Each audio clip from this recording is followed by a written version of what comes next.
नमस्कार, मैं हूं नीलू। तो आज 14 तारीख है, लेकिन धीरे धीरे देखिए ईरान और अमेरिका के बीच जो तनाव है अब समुद्र की गहराइयों तक जा पहुंचा है। दुनिया के सबसे अहम तेल मार्ग स्ट्रेट ऑफ हॉर्मुज में ईरान ने अपना खतरनाक अंडर वाटर ड्रोन, जिसको कि नार्वल कहते हैं, उसे तैनात कर दिया गया है। जी हां, बड़ी खबर हम आपको बता रहे हैं। और ये एक ऑटोनॉमस अंडर वाटर ड्रोन है और किस तरह से काम करता है वो भी आपको बताएंगे। तो देखिए, एक एक कर ईरान ने अब जितने खतरनाक वेपन्स है उसको स्ट्रेट ऑफ हॉर्मुज में उतारना शुरू कर दिया है, क्योंकि उससे भी लग रहा है कि कभी भी अमेरिका कोई बड़ा हमला कर सकता है।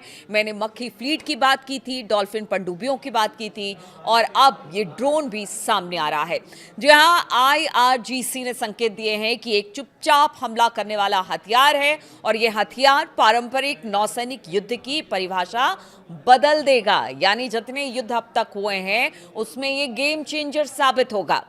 8-9 मई आपको याद होगा 2026, इस बीच एक हमला हुआ था अमेरिकी जहाज पर, एक टकराव हुआ था ईरान और अमेरिका पर, और इसी ड्रोन नरवाल से एक हमला किया गया था। अमेरिकी विध्वंसक निशाना बनाया गया था, यानी कि डिस्ट्रॉयर को निशाना बनाया गया था, और ये ड्रोन अमेरिकी जहाज के सोलार सिस्टम को चकमा देकर उसके प्रोपेलर के बेहद करीब पहुंच जाता है और फिर उसमें फंसकर तकनीकी खराबी पैदा कर देता है। और ऐसा ही कुछ 8-9-2026 को भी हुआ था।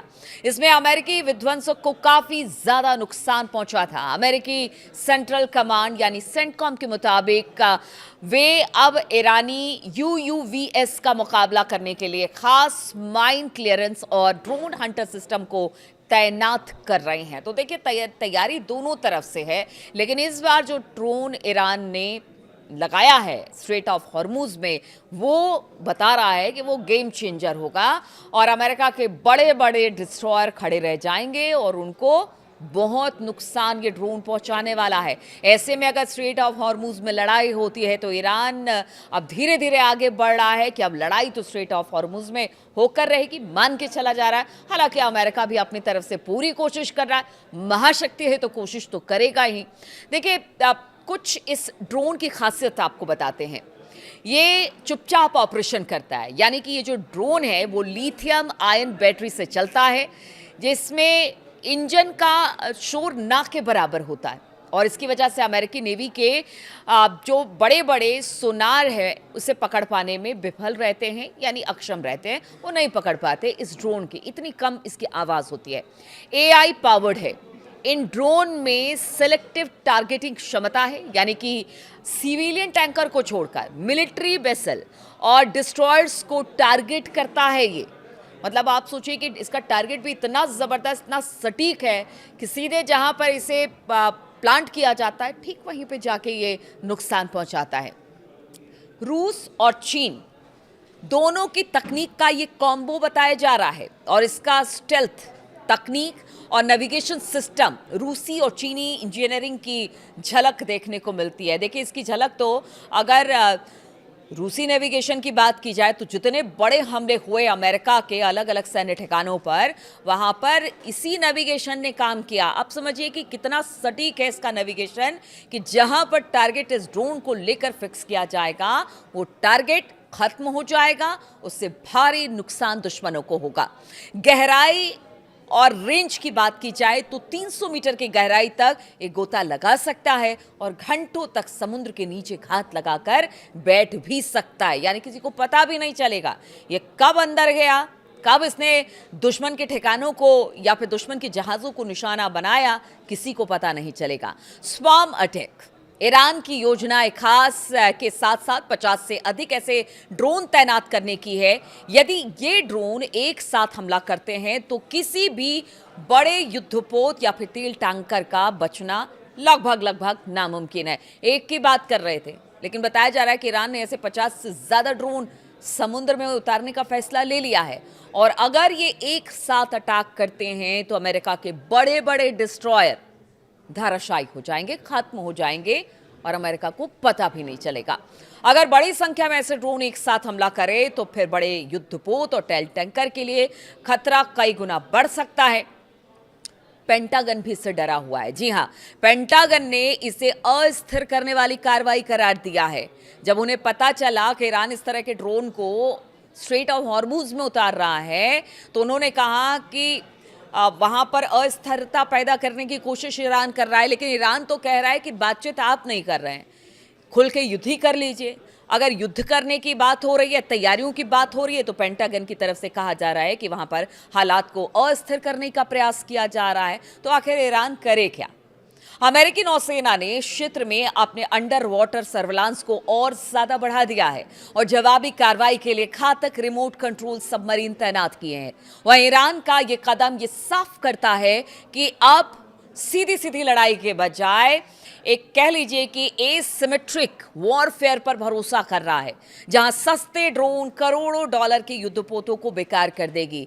एसिमेट्रिक लड़ाई क्या होती है आपको बताते हैं। देखिए, जब एक दुश्मन बड़ा ताकतवर हो और दूसरा थोड़ा कमजोर हो, तो फिर किस तरह से लड़ाई लड़ी जाती है, उसी को एसिमेट्रिक वॉर कहते हैं। और यहाँ पर ईरान और अमेरिका के साथ भी यही हो रहा है।